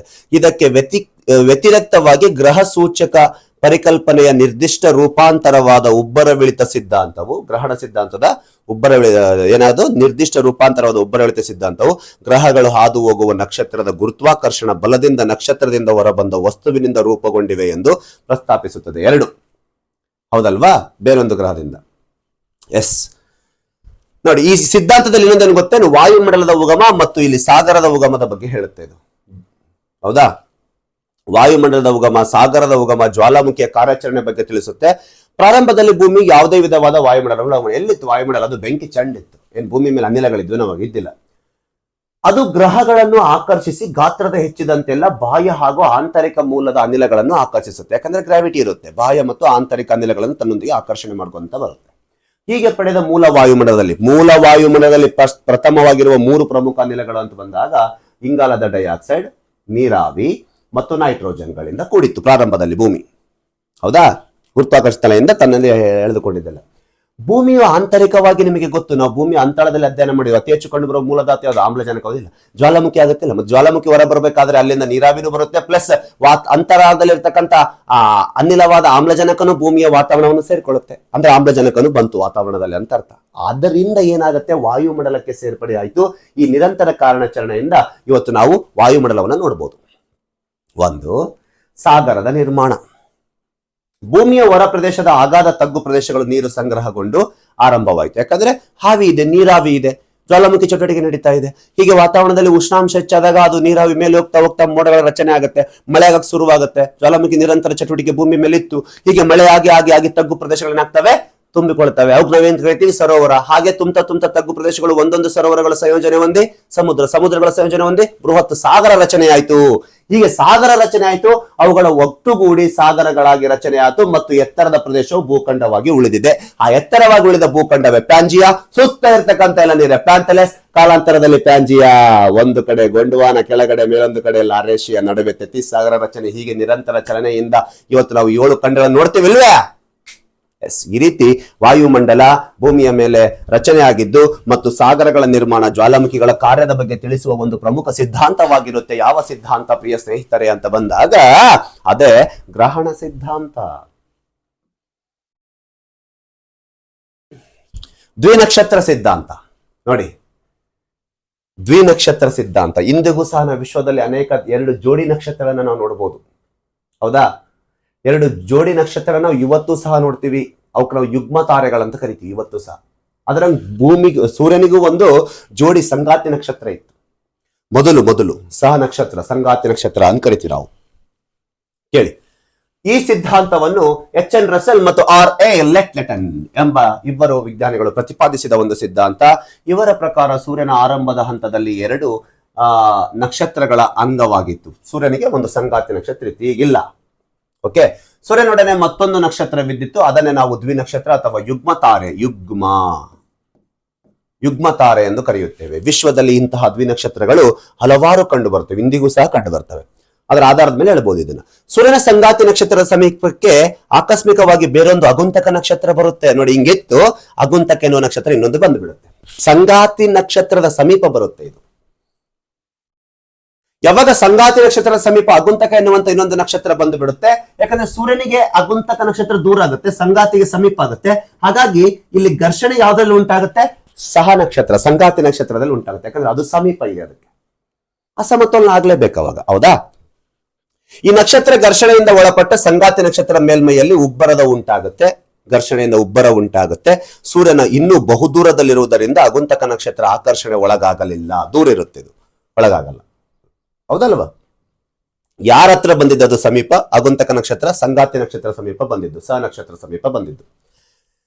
ಹೀಗೆ ಇದ್ದಾಗ ನಂತರ ಉಬ್ಬರವು ಸಂಗಾತಿ ನಕ್ಷತ್ರದಿಂದ ಕಳಚಲ್ಪಟ್ಟು ಅದರ ಸುತ್ತಲಿನ ಅದನ್ನು ಸುತ್ತಲೂ ಆ ಪ್ರಾರಂಭಿಸಿ ಗ್ರಹಗಳು ಉಂಟಾದವು. ಅದು ಏನಾಗುತ್ತೆ, ಇದರ ಅದರಿಂದ ಕಳಚಲ್ಪಟ್ಟ ಎಲ್ಲ, ಅದು ಘರ್ಷಣೆಯಿಂದ ಕಳಚಲ್ಪಟ್ಟು ಅಗುಂತಕ ನಕ್ಷತ್ರದಿಂದ ಅದರ ಕಳಚಲ್ಪಟ್ಟ ಎಲ್ಲ ಏನಾಗ್ತವೆ, ಗ್ರಹಗಳು ಉಂಟಾವ. ಈ ಎರಡು ನಕ್ಷತ್ರಗಳು ಸೂರ್ಯನಿಂದ ದೂರ ಸರಿದ ಮೇಲೆ ಗ್ರಹಗಳ ಸೂರ್ಯನ ಆಕರ್ಷಣೆಗೆ ಒಳಪಟ್ಟು ಅದರ ಸುತ್ತಲೂ ಆರಂಭಿಸಿತು. ಸಂಗಾತಿ ನಕ್ಷತ್ರದಿಂದ ಕಳಚಿದಕೊಂಡಾಗ ಉಬ್ಬರಗಳು ದ್ರವ ರೂಪದಲ್ಲಿದ್ದವೆಂದು ನಂತರ ಅವುಗಳು ಸಾಂದ್ರೀಕರಣಕ್ಕೊಳಪಟ್ಟು ಎಂದು ಹೇಳಲಾಗುತ್ತೆ. ಈಗ ನೋಡಿ, ಸೂರ್ಯನಿಗೆ ಸಂಗಾತಿ ನಕ್ಷತ್ರ ಇತ್ತು, ಇದರ ಬಾಜು ಅಗುಂತಕ ಎನ್ನುವ ನಕ್ಷತ್ರ ಬಂತು, ಇದರಲ್ಲಿ ಅಸಮತೋಲನ ಉಂಟಾಯಿತು. ಇದು ಬಂದಿದ್ದ ಹಾಗೆ ಮುಂದೆ ಹೋಗುತ್ತಲ್ವಾ, ಹಿಂಗೆ ಬಂದ ಹಿಂಗೆ ಮುಂದೆ ಹೋಗುತ್ತಲ್ವಾ, ಇದರಲ್ಲಿ ಅಸಮತೋಲನ ಉಂಟಾಗಿ ಇದನ್ನು ಸಹ ಇದ್ರ ಜೊತೆ ಮುಂದೆ ಸಾಗ್ಬೇಕಾದ್ರೆ ತನ್ನ ದೇಹದ ಕೆಲವು ಕಣಗಳನ್ನ ಆ ಒಂದು ಪ್ರದೇಶದಲ್ಲಿ ಬಿಟ್ಟು ಹೋಗುತ್ತೆ. ಇಲ್ಲಿ ತನ ನೋಡಿದ ಸಿದ್ಧಾಂತಗಳು ಉಬ್ಬರವಿಳಿತ ಸಿದ್ಧಾಂತ, ಗ್ರಹಣ ಸಿದ್ಧಾಂತ, ಜ್ಯೋತಿರ್ಮಿಕ ಸಿದ್ಧಾಂತ ಏನ್ ಹೇಳುತ್ತೆ? ಸೂರ್ಯನ ದೇಹದಿಂದ ಹೊರಚಿಮ್ಮಲ್ಪಟ್ಟ ಕಣಗಳೇ ಗ್ರಹಗಳಂತ ಹೇಳ್ತೀವಿ. ಈ ಸಿದ್ಧಾಂತದಲ್ಲಿ ಸೂರ್ಯನ ಹೇಳಕತ್ತಿಲ್ಲ, ಸೂರ್ಯನ ಜೊತೆಗಿರ್ತಕ್ಕಂಥ ಸಂಗಾತಿ ನಕ್ಷತ್ರವಾದ ಸಹ ನಕ್ಷತ್ರ ಬೇರೊಂದು ನಕ್ಷತ್ರವಾದ ಅಗುಂತಕ ನಕ್ಷತ್ರಕ್ಕೆ ಸಮೀಪ ಇರೋದ್ರಿಂದ ಅದರ ಜೊತೆ ದೂರ ಸರಿಯುವಾಗ ಅದು ಸಮೀಪ ಬಂದಾಗ ಅದರ ದೇಹದ ಕಣಗಳನ್ನು ಅಲ್ಲೇ ಬಿಟ್ಟು ದೂರ ಹೋಗುತ್ತೆ. ಅದು ಸಾಗಿದಾಗ ಸೂರ್ಯನ ಗುರುತ್ವಾಕರ್ಷಣ ಬಲಕ್ಕೆ ಒಳಪಟ್ಟು ಅಲ್ಲಿ ಬಿಟ್ಟ ಎಲ್ಲಾ ಕಣಗಳು ಸೂರ್ಯನ ಸುತ್ತಲೂ ಆರಂಭಿಸುತ್ತೆ ಅಂತ ನಾವು ಈ ಸಿದ್ಧಾಂತದಲ್ಲಿ ನೋಡ್ತೀವಿ, ಹೌದಲ್ವಾ? ಈ ರೀತಿ ತಿಳಿಸುವ ಸಿದ್ಧಾಂತ ಯಾವ್ದಾಗುತ್ತೆ? ದ್ವಿನಕ್ಷತ್ರ, ಎರಡು ನಕ್ಷತ್ರ ಒಳಗೊಂಡಿರ್ತಕ್ಕಂಥ ಬೈನರಲ್ ಸ್ಟಾರ್ ಥಿಯರಿ ಅಂತ ಕರಿತೀವಿ. ಇದನ್ನ ಎಚ್.ಎನ್. ರಸೆಲ್ ಮತ್ತು ಆರ್.ಎಲ್. ಕ್ಲಿಂಟನ್ ಎನ್ನುವಂತ ಇಬ್ಬರು ಪ್ರಮುಖ ವಿಜ್ಞಾನಿಗಳು ಪ್ರತಿಪಾದಿಸಿದರು. ನೆಕ್ಸ್ಟ್ ನೋಡಿ, ಮಹಾಸ್ಫೋಟ ಸಿದ್ಧಾಂತ, ಬಿಗ್ ಬ್ಯಾಂಗ್ ಥಿಯರಿ. ಇದು ಭೂಮಿಯ ಸೌರಮಂಡಲ ಉಗಮ ಮಾತ್ರವಲ್ಲ, ವಿಶ್ವ ಉಗಮದ ಕುರಿತು ಹೇಳುವ ಸಿದ್ಧಾಂತ, ವಿಶ್ವವೇ ಜನಕ್ಕೆ ಕಾರಣವಾಗುವ ಸಿದ್ಧಾಂತ. ಬಹಳ ಇಂಪಾರ್ಟೆಂಟ್, ಹಲವಾರು ಸ್ಪರ್ಧಾತ್ಮಕ ಪರೀಕ್ಷೆಯಲ್ಲಿ ಕೇಳಿದ ಒಂದು ಪ್ರಮುಖ ಸಿದ್ಧಾಂತ. ಇದು ಕೇವಲ ಸೌರ ಉಗಮ, ಸೌರಮಂಡಲ, ಸೋಲಾರ್ ಸಿಸ್ಟಮ್ ಮಾತ್ರವಲ್ಲದೆ ಇಡೀ ಬ್ರಹ್ಮಾಂಡ, ವಿಶ್ವ, ಯೂನಿವರ್ಸ್ ಉಗಮಕ್ಕೆ ಸಂಬಂಧಪಟ್ಟ ಸಿದ್ಧಾಂತ. ಅಂದರೆ ಒಂದೇ ಅವಧಿಯಲ್ಲಿ ಎಲ್ಲಾ ಕಾಯಿಗಳು ಜನ್ಮ ತಾಳಿವೆ ಅಂತ ಹೇಳುತ್ತೆ. ವಿಶ್ವನು ರಚನೆಯಾಗುವ ಸಂದರ್ಭದಲ್ಲಿ ಸೋಲಾರ್ ಸಿಸ್ಟಮ್ ರಚನೆ ಆಗಿದೆ ಅಂತ ಹೇಳುತ್ತೆ ಈ ಸಿದ್ಧಾಂತ. ಈ ಸಿದ್ಧಾಂತವು ಆಲ್ಬರ್ಟ್ ಐನ್ಸ್ಟೈನ್ ರವರ ಸಾಪೇಕ್ಷ ಸಿದ್ಧಾಂತ, ಥಿಯರಿ ಆಫ್ ರಿಲೇಟಿವಿಟಿ. ಇದಕ್ಕಿದಲ್ವಾ ಇವರಿಗೆ ಸಿಕ್ಕಿದ್ದು ಏನು? ನೋಬೆಲ್ ಪುರಸ್ಕಾರ, ಇದು ಏನು ಪಾರಿತೋಷಿಕ ಸಿಗುತ್ತಲ್ವಾ, ನೋಬೆಲ್ ಪ್ರೈಸ್ ಸಿಗುತ್ತಲ್ವಾ ಇವರಿಗೆ. ಈ ಸಿದ್ಧಾಂತವನ್ನು ಪ್ರತಿಪಾದಿಸಿದ ವ್ಯಕ್ತಿ ಬೆಲ್ಜಿಯಂ ದೇಶದ ಖಗೋಳಶಾಸ್ತ್ರಜ್ಞ ಅಬೆ ಜಾರ್ಜ್ ಲಿ ಮೈತ್ರಿ ಅಥವಾ ಅಬೆ ಜಾರ್ಜ್ ಲೆಮೆಟ್ರಿ ಎನ್ನುವಂತ ಒಬ್ಬ ಪ್ರಮುಖ ವಿಜ್ಞಾನಿಯಾಗಿರ್ತಾರೆ. ಪ್ರಿಯ ಸ್ನೇಹಿತರೆ, ಬನ್ನಿ ಇಲ್ಲಿ ಪ್ರಮುಖವಾಗಿ ತಿಳ್ಕೊಳ್ಳಿ. ಹಬಲ್ ರವರ ಸಂಶೋಧನೆ, ವಿಶ್ವ ಅಥವಾ ಬ್ರಹ್ಮಾಂಡ ಅನಂತವಾಗಿದೆ, ಅನಂತ, ಇದು ಇನ್ಫಿನಿಟಿ, ತನ್ನದೇ ಆದ ಯಾವುದೇ ಎಡ್ಜ್ ನಮಗೆ ಗೊತ್ತಿಲ್ಲ, ಇಂದಿಗೂ ಸಹ ತಿಳಿದು ಬಂದಿಲ್ಲ. ಹಾಗೆ ವಿಶ್ವ ಅಂತ ಬಂದಾಗ ಹಾಗೆ ಮುಂದುವರಿತಾನೆ ಇದೆ. ಅಂದರೆ ಅದಕ್ಕೆ ಕೊನೆಯೇ ಇಲ್ಲ, ಇಂದಿಗೂ ಸಹ ಮಾನವನಿಗೂ ದೊರಕಿಲ್ಲ, ದೊರೆತರೂ ಸಹ ಮುಂದೇನಿದೆ ಎನ್ನುವ ಆಲೋಚನೆ ಬರುತ್ತೆ ವಿನಃ ಅದು ದೊರೆಯಲು ಸಾಧ್ಯವೇ ಇಲ್ಲ. ಎಂಡ್ ಅನ್ನೋದಿಲ್ಲ, ಎಂಡ್ ಇದ್ರೆ ಅದರವರೆಗೇನಿದೆ, ಅದರವರೆಗೆ ನಮ್ಗೆ ಆ ರೀತಿ ಊಹೆ ಬರುತ್ತೆ. ಇದು ಕೋಟ್ಯಾಂತರ ಕ್ಷಿರಪಥಗಳನ್ನು ಒಳಗೊಂಡಿದೆ. ಇಂತಹ ಒಂದು ಕ್ಷಿರಪಥದಲ್ಲಿ ನಮ್ಮ ಸೂರ್ಯನು ಸಹ, ಅದರ ಬಳಗವು, ಸದಸ್ಯವು, ಭೂಮಿಯು ಸಹ ಒಂದು. ಸೋಲಾರ್ ಸಿಸ್ಟಮ್ ನಲ್ಲಿ ಬಳಗದಲ್ಲಿ ಭೂಮಿಯು ಸಹ ಒಂದು. 1925ರಲ್ಲಿ ಎಡ್ಮಿನ್ ಹಬಲ್, ನೋಡಿ ಹಬಲ್ ಥಿಯರಿ ಅಂತಾನೂ ಕರೀತಾರೆ ಇದಕ್ಕೆ, ಅವರು ವಿಶ್ವದಲ್ಲಿ ಅಸಂಖ್ಯಾತ ಕ್ಷಿರಪಥಗಳಿರುವುದನ್ನು ಪತ್ತೆ ಹಚ್ಚಿದರು. ಫಸ್ಟ್ ಎಷ್ಟರಲ್ಲಿ? 25ರಲ್ಲಿ ಅಸಂಖ್ಯಾತ ನಕ್ಷತ್ರಗಳ ಕ್ಷಿರಪಥ ಇರುವುದನ್ನು ಪತ್ತೆ ಹಚ್ತಾರೆ. ಅಷ್ಟೇ ಅಲ್ಲದೆ ಅವು ನಿರಂತರ ದೂರ ಚಲಿಸುವುದನ್ನು ತಿಳಿಸಿದರು. ಹೀಗೆ ಎಕ್ಸ್ಪೆಂಡ್ ಆಗ್ತಾ ಇದೆ ನಿರಂತರವಾಗಿ ಅಂತ ತಿಳಿಸ್ತಾರೆ. ಹೆಂಗಂತ ನೋಡೋಣ. ಅದನ್ನು ನಾವು ವಿಸ್ತರಿಸುವ ವಿಶ್ವ, ಎಕ್ಸ್ಪೆಂಡಿಂಗ್ ಯೂನಿವರ್ಸ್ ಅಂತ ಕರಿತೀವಿ. ನೋಡಿ, ವಿಸ್ತರಿಸುವ ವಿಶ್ವ ಹಾಗೆ ಇಲ್ಲ, ಹಾಗೆ ದೂರ ಸರಿತಾನೆ ಇದೆ, ಎಕ್ಸ್ಪೆಂಡ್ ಆಗ್ತಾನೆ ಇದೆ. ನೋಡಿ, ಇದನ್ನು ಯಾವುದೇ ಸೂಕ್ಷ್ಮ ದರ್ಶಕದ ಮೂಲಕ ನಾವು ಪತ್ತೆ ಹಚ್ಚಲು ಸಾಧ್ಯವಿಲ್ಲ. ಹಾಗಾದರೆ ಹೇಗೆ ಪತ್ತೆ ಹಚ್ಚಬಹುದು ಅಂತ ಬಂದಾಗ, ಬೆಳಕಿನ ಸೂಕ್ಷ್ಮ ತರಂಗಗಳ ಅಭ್ಯಾಸ ಮಾಡಿ ಪತ್ತೆ ಹಚ್ಚಬಹುದು. ಸರ್ ಹೇಗೆ? ನಿಮಗೆ ಗೊತ್ತಲ್ವಾ, ಡಾಪ್ಲರ್ ಪರಿಣಾಮ. ಏನ್ ಹೇಳಿ? ನೋಡಿ, ದೂರದಿಂದ ವೀಕ್ಷಕನ, ಇಲ್ಲೊಬ್ಬನ ವ್ಯಕ್ತಿ ಇದ್ದಾನೆ, ದೂರದಿಂದ ವೀಕ್ಷಕನ ಇದು ಫಸ್ಟ್ ನೋಡಿ, ಇದು ದೂರದಿಂದ ವೀಕ್ಷಕನ ಕಡೆಗೆ ಚಲಿಸುತ್ತಿರುವ ನಕ್ಷತ್ರ ಪಡೆಯುವ ಬೆಳಕಿನ ಕಿರಣಗಳು ನೀಲಿ ಬಣ್ಣದ ಅಂಚಿನ ಕಡೆಗೆ ಬದಲಾಗುತ್ತೆ. ನೋಡಿ, ಹಿಂಗ ಹತ್ರ ಬರ್ಬೇಕಾದ್ರೆ ನಕ್ಷತ್ರ ಯಾವ ಬಣ್ಣದ ಕಡೆಗೆ ಆಗುತ್ತೆ? ಹತ್ರ ಬರ್ಬೇಕಾದ್ರೆ ನೀಲಿ ಬಣ್ಣದ ಕಡೆಗೆ ಬದಲಾಗುತ್ತೆ. ಅದೇ ಅದರ ಬದಲಾಗಿ ದೂರ ಚಲಿಸುತ್ತಿದ್ದರೆ, ಅಥವಾ ನೋಡಿ ಇದು ಈ ಸ್ಥಾನ ಇತ್ತು, ಸಮೀಪ ಬರ್ತಾ ಇದೆ, ನೀಲಿ ಬಣ್ಣಕ್ಕೆ ಬದಲಾಗ್ತಾ ಇದೆ. ಇದು ಈ ಸ್ಥಾನಕ್ಕೆ ಇದ್ದು ದೂರ ಸರಿತಾ ಇದೆ, ಇದು ಕೆಂಪು ಬಣ್ಣಕ್ಕೆ ಏನಾಗ್ತಾ ಇದೆ, ವರ್ಗಾವಣೆ ಆಗ್ತಾ ಇದೆ. ಇದನ್ನು ನಾವು ಎಡ್ವಿನ್ ಹಬಲ್ ರವರು ಶೋಧಿಸ್ತಾರೆ. ಏನು ಡಾಪ್ಲರ್ ಪರಿಣಾಮದ ಆಧಾರದ ಮೇಲೆ. ಹೌದಾ, ಇದರಿಂದ ವಿಶ್ವದ ದೂರ ಸರಿಯುತ್ತಿರುವುದನ್ನು ನಾವು ನೋಡಬಹುದು. ಅಂದ್ರೆ ನಕ್ಷತ್ರಗಳನ್ನ ನಾವು ನೋಡಿದಾಗ, ಬೆಳಕಿನ ಸೂಕ್ಷ್ಮ ತರಂಗಗಳನ್ನ ನಾವು ಅನುಗುಣವಾಗಿ ನೋಡಿದಾಗ, ಸಮೀಪಿಸುತ್ತಿರುವ ನಕ್ಷತ್ರಗಳು ನೀಲಿ ಬಣ್ಣಕ್ಕೆ ಬದಲಾಗುತ್ತಿದ್ದು, ದೂರ ಸರಿಯುತ್ತಿರುವ ನಕ್ಷತ್ರಗಳು ನಮಗೆ ಕೆಂಪು ಬಣ್ಣಕ್ಕೆ ಬದಲಾಗುವ ಆಧಾರದ ಮೇಲೆ ನಾವು ಸ್ಥಿರವಾಗಿ ವಿಶ್ವವಿಲ್ಲ, ಎಕ್ಸ್ಪೆಂಡ್ ಆಗ್ತಾ ಇದೆ ಅನ್ನುವ ಆಧಾರದ ಮೇಲೆ ನಾವೇನ್ ಮಾಡಬಹುದು, ಪತ್ತೆ ಹಚ್ಚಬಹುದು. ಪ್ರಿಯ ಸ್ನೇಹಿತರೆ, ಇದನ್ನು ನಾವು ಎಡ್ವಿನ್ ಹಬಲ್ ರವರು ನಮಗೆ ತಿಳಿಸಿರ್ತಕ್ಕಂಥದ್ದಾಗಿರುತ್ತೆ. ಹೀಗೆ ಮಹಾಸ್ಫೋಟ, ಬಿಗ್ ಬ್ಯಾಂಗ್, ಬ್ರಹ್ಮಾಂಡ ಹಿಗ್ಗುತ್ತಿರುವ ಆಲೋಚನೆ ಅದಕ್ಕೆ ಮೊದಲು ಒಂದೇ ಕಡೆ ಕೇಂದ್ರೀಕೃತಗೊಂಡಿತ್ತು. ಒಂದೇ ಕಡೆ ಇತ್ತು ಮೊದಲು. ಇದು ಬ್ರಹ್ಮಾಂಡ ವಿಸ್ತಾರವಾಗೋಕ್ಕಿಂತ ಮುಂಚೆ ಎಲ್ಲಾ ಕಣಗಳು ಒಂದೇ ಬೃಹತ್ ರಾಶಿ ಒಳಗೊಂಡಿರ್ತಕ್ಕಂಥ ಕೇಂದ್ರೀಕರಣ, ಅಧಿಕ ಸಾಂದ್ರತೆಯಿಂದ ಕೂಡಿದ ಕಣವಾಗಿತ್ತು. ಹೆಚ್ಚು ಸಾಂದ್ರತೆಯನ್ನು ಒಳಗೊಂಡಿರ್ತಕ್ಕಂಥ ಅತ್ಯಧಿಕ ಸಾಂದ್ರತೆಯಿಂದ ಕೂಡಿದ್ದು ಸ್ಫೋಟಗಳು, ಅದಕ್ಕೆ ನಾವು ಬಿಗ್ ಬ್ಯಾಂಗ್ ಅಂತ ಕರಿತೀವಿ. ಅದೇ ಸ್ಫೋಟಗೊಳ್ಳುತ್ತಲ್ಲ, ಇದರಿಂದ ಎಲ್ಲಾ ಕ್ಷರಪಥ ನಕ್ಷತ್ರ ಹಾಗೂ ಸೌರ ನಿರ್ಮಾಣಗಳು ಎಂದು ಲೀ ಮೈತ್ರಿ ಅವರು ಪ್ರತಿಪಾದಿಸಿದರು. ಅದು ಹೀಗೆ ಯಾವಾಗ ಸ್ಫೋಟ ಆಗುತ್ತೆ, ಆ ಸ್ಫೋಟ ಇನ್ನೂ ನಿರಂತರವಾಗಿ ಚಲನೆಯಲ್ಲೇ ಇದೆ. ಹೌದಾ, ಇದನ್ನೇ ನಾವು ಮಹಾಸ್ಫೋಟ ಸಿದ್ಧಾಂತ ಎಂದು ಕರೆಯುತ್ತೇವೆ, ಬಿಗ್ ಬ್ಯಾಂಗ್ ಥಿಯರಿ ಅಂತ ಕರಿತೀವಿ. ಮೊದಲ ಬಳಕೆ ಮಾಡಿದ್ವಿ. ಈ ಬಿಗ್ ಬ್ಯಾಂಗ್ ಎಂಬ ಪದ ಬಳಕೆ ಮಾಡಿದ್ದಾರೆ ಅಂತಂದ್ರೆ ಯಾರು, ಫ್ರೆಡ್ ಹಾಯ್ಲ್ ಅನ್ನುವಂತ ಒಬ್ಬ ಪ್ರಮುಖ ವಿಜ್ಞಾನಿ, ಬ್ರಿಟನ್ದವರಾಗಿರ್ತಾರೆ, ಖಗೋಳಶಾಸ್ತ್ರಜ್ಞರು. ಹೀಗೆ ಬಿಗ್ ಬ್ಯಾಂಗ್ ಆಗಿ ವಿಶ್ವ ಹೀಗೆ ರಚನೆ ನೋಡಿದ ಹಿಂಗ್ ಸರಿತಾ ಇದೆ. ಎಕ್ಸಾಂಪಲ್ ನಮ್ದು ತಗೋರಿ, ಗ್ಯಾಲಕ್ಸಿ. ಯಾವ ನಮ್ಮಿರುವ ಗ್ಯಾಲಕ್ಸಿ? ಸುರುಳಿ ಆಕಾರದ ಗ್ಯಾಲಕ್ಸಿ, ಹಾಲ್ವಾದಿ. ಹೌದಾ, ಮಿಲ್ಕಿ ವೇ ಗ್ಯಾಲಕ್ಸಿ. ಅದರಾಗ ಒಂದು ನಕ್ಷತ್ರ ನಾವು, ಅದರಕ್ಕ ಗುರುತ್ವದಲ್ಲಿ 9 ಗ್ರಹ, ಆ 9ರಾಗ ನಮ್ಮ ಭೂಮಿ. ಇದರಂಗ ಮಹಾಸ್ಫೋಟ ಸಿದ್ಧಾಂತವು ಕೇವಲ ವಿಶ್ವ ಉಗಮ ಮಾತ್ರವಲ್ಲದೆ ಸೌರಮಂಡಲದ ರಚನೆ ಕುರಿತು ಸಹ ತಿಳಿಸುವ ಒಂದು ಪ್ರಮುಖ ಸಿದ್ಧಾಂತವಾಗಿದೆ. ಪ್ರಿಯ ಸ್ನೇಹಿತರೆ, ನೋಡಿ, ಮಹಾಸ್ಫೋಟ ಸಿದ್ಧಾಂತದ ಬದಲಾಗಿ ಪ್ರತಿಪಾದಿತ ಸಿದ್ಧಾಂತಗಳು ನಿರಂತರ ನಿರ್ಮಾಣ ಮತ್ತು ನಿಯಮಿತ ಮಹಾಸ್ಫೋಟ ಸಿದ್ಧಾಂತ ಹೇಳಿ 2 ಸಿದ್ಧಾಂತಗಳಿದ್ದಾವೆ. ಮಹಾಸಿದ್ಧಾಂತದ ಪ್ರತಿಪಾದನೆಗೆ ಬದಲಾಗಿ ಇದರ ತದ್ವಿರುದ್ಧವಾಗಿ ಹೇಳುವಂತ ಒಂದು ಸಿದ್ಧಾಂತಗಳಿದ್ದಾವೆ. ಒಂದು ನಿರಂತರ ನಿರ್ಮಾಣ ಸಿದ್ಧಾಂತ, ಕಂಟಿನ್ಯೂಸ್ ಕ್ರಿಯೇಷನ್ ಥಿಯರಿ ಅಂತೇಳಿ. ಇದನ್ನು 1960ರಲ್ಲಿ ಥಾಮಸ್ ಗೋಲ್ಡ್ ಮತ್ತು ಅರ್ಮನ್ ಬೋಂಡಿ ಅವರು ಪ್ರತಿಪಾದಿಸ್ತಾರೆ. ಇದು ಮಹಾಸ್ಫೋಟದ ಒಂದು ಬದಲಾಗಿ ಹೇಳ್ತಾರೆ ಇವರು. ಇವರ ಪ್ರಕಾರ ಮಹಾಸ್ಫೋಟ ಬದಲಾಗಿ ಕ್ಷೀರಪಥಗಳು ಪರಸ್ಪರ ದೂರ ಸರಿಯುತ್ತಿದ್ದು, ಸ್ಫೋಟ ಆಗಿಲ್ಲ ಅಂತ ಹೇಳ್ತಿರ್ತಾರೆ. ಸ್ಫೋಟನೇ ಆಗಿಲ್ಲ, ಬಿಗ್ ಬ್ಯಾಂಗ್ ಆಗಿಲ್ಲ, ಹಾಗೆ ದೂರ ಸರಿತಾನೆ ಇವೆ, ಇಂದಿಗೂ ಸಹ ಸರಿತಾನೆ ಇವೆ. ಅವುಗಳ ನಡುವೆ ವಸ್ತು ರಾಶಿಯು ಪುನಃ ಘನ ವಿಭಜಿಸಿ ಕ್ಷೀರಪಥಗಳು ನಿರ್ಮಾಣಗೊಳ್ಳುತ್ತವೆ. ಆದ ಕಾರಣ ವಿಶ್ವ ಉಗಮವಾಗಲಿ ಅಂತ್ಯವಾಗಲಿ ಹೊಂದಿರುವುದಿಲ್ಲ. ವಿಶ್ವಕ್ಕ ಉಗಮ ಇಲ್ಲ ಅಂದ್ರೆ ಸ್ಫೋಟಗೊಂಡಾಗ ಉಗಮವಾಯ್ತು ಅನ್ನೋದು ಇಲ್ಲ, ಅದಕ್ಕೊಂದು ಅಂತ್ಯನಿಲ್ಲ ಅಂತ ಹೇಳ್ತಾರೆ ಇವರು. ಅದರ ಪ್ರತಿಕಾರವಾಗಿ ಹೇಳ್ತಾರೆ ನೋಡಿ. ಹೌದಾ, ಬದಲಾಗಿ ಸ್ಥಿರವಾಗಿಯೇ ಕ್ಷೀರಪಥಗಳು ನಿರಂತರವಾಗಿ ನಿರ್ಮಾಣಗೊಳ್ಳುತ್ತವೆ ಎಂದು ಇವರು ಹೇಳ್ತಾರೆ. ಇದು ಒಂದು ಯಾವ್ದಿದು, ನಿರಂತರ ನಿರ್ಮಾಣ. ಎರಡನೇದು ಯಾವುದು, ನಿಯಮಿತ ಮಹಾಸ್ಫೋಟ. ಇಲ್ಲಿದೆ ನೋಡಿ ಇದು. ಇದನ್ನು ಅಲನ್ ಮತ್ತು ಆರ್ ಸ್ಯಾಂಡೇಜ್ ಎನ್ನುವಂತ ಇಬ್ಬರು ವಿಜ್ಞಾನಿಗಳು ಪ್ರತಿಪಾದಿಸ್ತಾರೆ. ಮಹಾಸ್ಫೋಟ ಪ್ರಕ್ರಿಯೆಯಿಂದ 8,000 ಕೋಟಿ ವರ್ಷಗಳಿಗೊಮ್ಮೆ ಸಂಭವಿಸುತ್ತದೆ ಅಂತ ಹೇಳ್ತಾರೆ. ಮಹಾಸ್ಫೋಟ 8,000 ಕೋಟಿ ವರ್ಷಗಳಿಗೊಮ್ಮೆ ಸಂಭವಿಸುತ್ತೆ ಅಂತ ಹೇಳ್ತಾರೆ ಮಹಾಸ್ಫೋಟ. ಅದಲ್ಲದೆ ವಸ್ತು ರಾಶಿಯು 4,000 ಕೋಟಿ ವರ್ಷದವರೆಗೆ ದೂರ ಚಲಿಸಿ ಮತ್ತೆ ಹಿಂತಿರುಗುತ್ತೆ. 4 ಕೋಟಿ ವಸ್ತು ದೂರ ಸರಿತೈತಿ, ಮತ್ತೆ 4 ಕೋಟಿ ಏನಾಗುತ್ತೆ ವಾಪಸ್ ಎಕ್ಸ್ಪೆಂಡ್ ಆಗುತ್ತೆ, ಕಾಂಪ್ರೆಸ್ ಆಗಿ ಬರುತ್ತೆ ಅಂತ ಹೇಳ್ತಾರೆ. ಮತ್ತೆ 4 ಕೋಟಿ ವರ್ಷಗಳಿಗೊಮ್ಮೆ ಅವಧಿಗೆ ಒಟ್ಟುಗೂಡಿ ಸ್ಫೋಟಕ್ಕೆ ಕಾರಣವಾಗುತ್ತದೆ ಅಂತ ಹೇಳ್ತಾರೆ ಇವರು. ಗೂಡೋದು ಸ್ಫೋಟ ಆಗೋದು ಅವರಿಲ್ಲ, ಒಮ್ಮೆ ಸ್ಫೋಟ ಆಗಿದ್ದು ದೂರ ಸರಿತಾನೆ ಹೋಗುತ್ತೆ ಅಂತಾರೆ ಬಿಗ್ ಬ್ಯಾಂಗ್. ಇವರು ನೋಡಿ ಅದರ ಪ್ರತಿಕಾರವಾಗಿ ಹೇಳ್ತಾರೆ. ಹಾರ್ವರ್ಡ್ ವಿಶ್ವವಿದ್ಯಾಲಯದ ಮಾರ್ಗರ್ ಗೆಲ್ಲರ್ ಮತ್ತು ಜಾನ್ ಹುತ್ ಅವರು 1989ರಲ್ಲಿ ಬ್ರಹ್ಮಾಸ್ಮದ ನಕ್ಷತ್ರ ಪುಂಜ ಸ್ಥಾನವನ್ನು ಗುರುತಿಸಿ ಅವುಗಳ ಕೇಂದ್ರದ ಕಡೆಗೆ ಪ್ರತಿ ಸೆಕೆಂಡಿಗೆ 550 ಕಿಲೋಮೀಟರ್ ವೇಗದಲ್ಲಿ ಚಲಿಸುತ್ತವೆ ಎಂದು ವಿವರಿಸಿದರು. ಇವುಗಳನ್ನು ಒಟ್ಟುಗೂಡುವುದನ್ನೇ ಮಹಾ ಒಗ್ಗೂಡುವಿಕೆ. ನೋಡಿ, ಅವರು ಗ್ರೇಟ್ ಎಕ್ಸ್ಪೆಂಡ್ ಹೇಳಿದ್ರು. ಇವರು ಗ್ರೇಟ್ ಏನ್ ಹೇಳ್ತಾರೆ, ಕ್ರಂಚ್ ಬಗ್ಗೆ ಹೇಳ್ತಾರೆ ಇವರು. ಹೌದಾ, ಕ್ರಿಯೋನ್ ಬಗ್ಗೆ ಹೇಳ್ತಾರೆ ಇವರು. ಯಾರು, ಮಹಾ ಒಗ್ಗೂಡುವಿಕೆ ಬಗ್ಗೆ ಹೇಳ್ತಾರೆ ಇವರು. ಹೌದಾ, ಇರ್ಲಿ, ಏನಾಗಲ್ಲ. ಬನ್ನಿ ನೆಕ್ಸ್ಟ್ ಹೋಗೋಣ. ನಕ್ಷತ್ರ ವಿಭಜನೆ ಸಿದ್ಧಾಂತ ನೋಡಿ. ಈ ಸಿದ್ಧಾಂತವನ್ನು ರಾಸ್ಗನ್ ಎಂಬುವರು ಪ್ರತಿಪಾದಿಸ್ತಾರೆ. ಈತನು ಸಹ ದ್ವಿನಕ್ಷತ್ರಿ. ಆಲ್ರೆಡಿ ನಾವು ದ್ವಿನಕ್ಷತ್ರ ನೋಡಿದ್ವಲ್ವಾ, ಅದು ಯಾವುದು, ಯುಗ್ಮತಾರೆ ತರನೇ ಹೇಳ್ತಾರೆ ನೋಡಿ. ಸ್ವಲ್ಪ ಟ್ವಿಸ್ಟ್ ಇರುತ್ತೆ. ದ್ವಿನಕ್ಷತ್ರ ಸಿದ್ಧಾಂತ ವ್ಯವಸ್ಥೆಯನ್ನೇ ಅನುಸರಿಸಿ ತನ್ನ ಅಭಿಪ್ರಾಯವನ್ನು ಮಂಡಿಸ್ತಾರೆ ಇವರು. ದ್ವಿನಕ್ಷತ್ರ ಸಿದ್ಧಾಂತ ನೋಡಿದ್ವಲ್ಲ, ಇದು ಏನು ಸಂಗಾತಿ ನಕ್ಷತ್ರ ಇತ್ತು, ಅಗುಂತಕ ನಕ್ಷತ್ರ ಬಂತು, ಅದ್ರ ರೀತಿ ಹೋಗ್ಬೇಕಾದ್ರೆ ಕಣಗಳಲ್ಲಿ ಬಿಟ್ಟುತ್ತಲ್ಲ, ಆ ರೀತಿ. ಇವರ ಪ್ರಕಾರ ಸೂರ್ಯನ ಸಂಗಾತಿ ನಕ್ಷತ್ರವೊಂದು ತನ್ನ ಅಕ್ಷದ ಸುತ್ತ ಸುತ್ತುವಾಗ ಕ್ರಮೇಣ ಸಂಕೋಚನದಿಂದಾಗಿ ಅದರ ಭ್ರಮಣ ವೇಗವು ತೀವ್ರಗೊಳ್ಳುತ್ತೆ. ಯಾವುದು, ಸಂಗಾತಿ ನಕ್ಷತ್ರದ ಭ್ರಮಣ ವೇಗ ತೀವ್ರಗೊಳ್ಳುತ್ತೆ. ಇದರಿಂದ ನಕ್ಷತ್ರ ಸಮತೋಲನವು ತಪ್ಪಿ ಅವು ಏನಾಗುತ್ತೆ, ಸ್ಫೋಟಗೊಳ್ಳುವ ಸ್ಥಿತಿಗೆ ಬಂದಿರುತ್ತೆ. ತಿರುಗುತ್ತಾ ಆ ಸಂದರ್ಭದಲ್ಲಿ ಮತ್ತೊಂದು ಬೇರೆ ನಕ್ಷತ್ರ ನೋಡಿ, ಅಲ್ಲಿ ಸ್ಥಿರವಾಗೇ ಇತ್ತು ಸಂಗಾತಿ ನಕ್ಷತ್ರ. ಇಲ್ಲೇನಾಗುತ್ತೆ, ತೀವ್ರವಾಗಿ ತನ್ನ ದೈನಂದಿನ ಚಲನೆಯನ್ನು ಒಳಗೊಂಡಿರ್ತಕ್ಕಂಥ ಸಂದರ್ಭದಲ್ಲಿ ಸ್ಫೋಟವಾಗಿರುತ್ತೆ. ಇದೇ ಸಂದರ್ಭದಲ್ಲಿ ಬೇರೊಂದು ಇದರ ಸಮೀಪ ನಕ್ಷತ್ರ ಬಂದಾಗ ಇದು ಸಾಗಿಬಿಡುತ್ತೆ. ಅದರಿಂದ ಹೊರಬಂದ ಕಣಗಳು ಇದರ ಗುರುತ್ವಾಕರ್ಷಣ ಬಲಕ್ಕೊಳಪಡ್ತಾವ ಅಂತ ಹೇಳ್ತಾರೆ. ಅದರಲ್ಲಿ ಏನ್ ಹೇಳಿದ್ರು, ಅದು ಬರುವ ಸಂದರ್ಭದಲ್ಲಿ ಅಸಮತೋಲನ ಉಂಟಾಗಿತ್ತು. ಇದು ತನ್ನಷ್ಟಕ್ಕೆ ತಾನೇ ತನ್ನ ದೇಹದಲ್ಲಿ ಏನು ಮಾಡ್ತಾ ಇದೆ, ಆ ಒಂದು ಶಕ್ತಿಯನ್ನು ಕಳೆದುಕೊಳ್ತಾ ಇದೆ, ತನ್ನ ದೇಹದ ಕಣಗಳನ್ನು ಹೊರಚಿಮ್ತಾ ಇದೆ. ಅದು ಬಂದಾಗ ಅಲ್ಲಿ ದ್ವಿನಕ್ಷತ್ರ, ಇಲ್ಲ ತನ್ನಷ್ಟಕ್ಕೆ ತಾನೇ. ಹೌದಾ?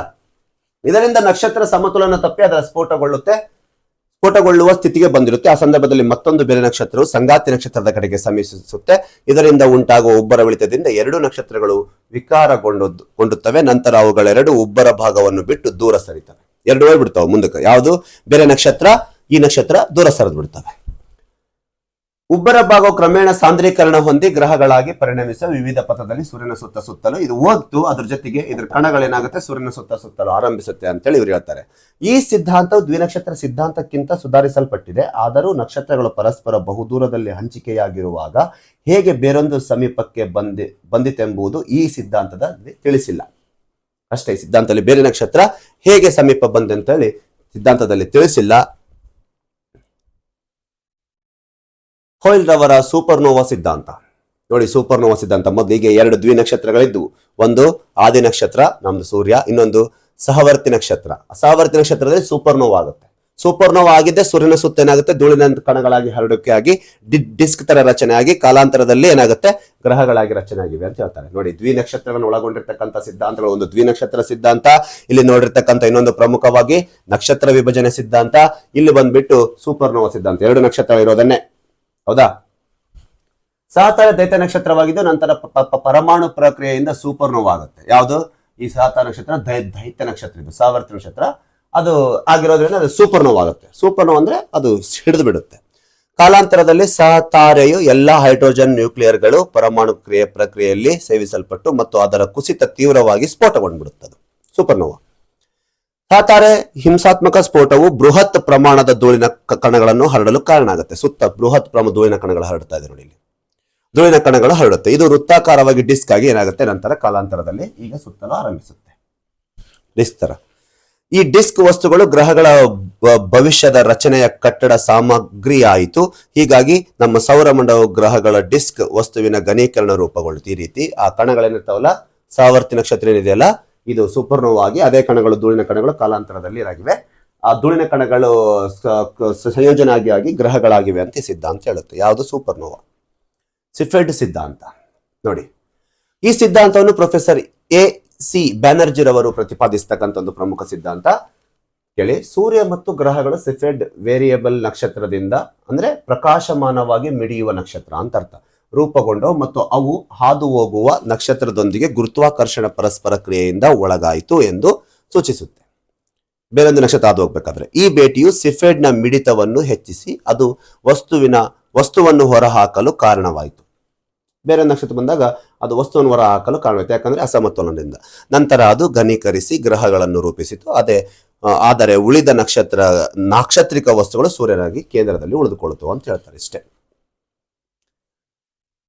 ನೆಕ್ಸ್ಟ್, ವಿದ್ಯುತ್ ಕಾಂತೀಯ ಸಿದ್ಧಾಂತ ಅಂತ ಬಂದಾಗ, ಈಗ ಸೂರ್ಯನಿಗೂ ಸರಿ ಇದೆ, ಕಾಂತೀಯ ಬಲ ಇದೆ, ಕಾಂತೀಯ ಬಲ ರೇಖೆಯನ್ನು ಒಳಗೊಂಡಿದೆ. ಪ್ರತಿಯೊಂದು ಕಾಯಗಳಿಗೂ, ಭೂಮಿಗೂ ಸಹ ಕಾಂತೀಯ ಬಲ ರೇಖೆ ಇದೆ.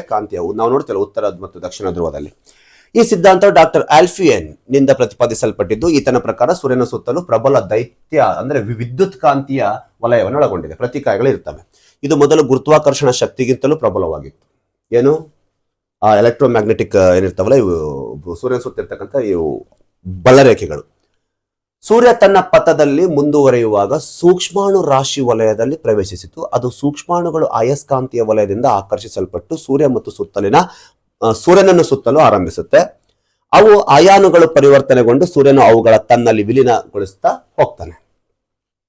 ಅಲ್ಲಿ ಆ ಕಡೆ ಆಗ್ತಾ ಇದೆ ನೋಡಿ, ಆ ರೀತಿ ಅವು ಒಟ್ಟುಗೂಡಿದಂತೆ ಸಾಸರ ಅಂದ್ರೆ ಅದೇ ಡಿಸ್ಕ್ ಆಕಾರದಲ್ಲಿ ಸೂರ್ಯನ ಸುತ್ತಲೂ ಪ್ರಾರಂಭಿಸಿದವು.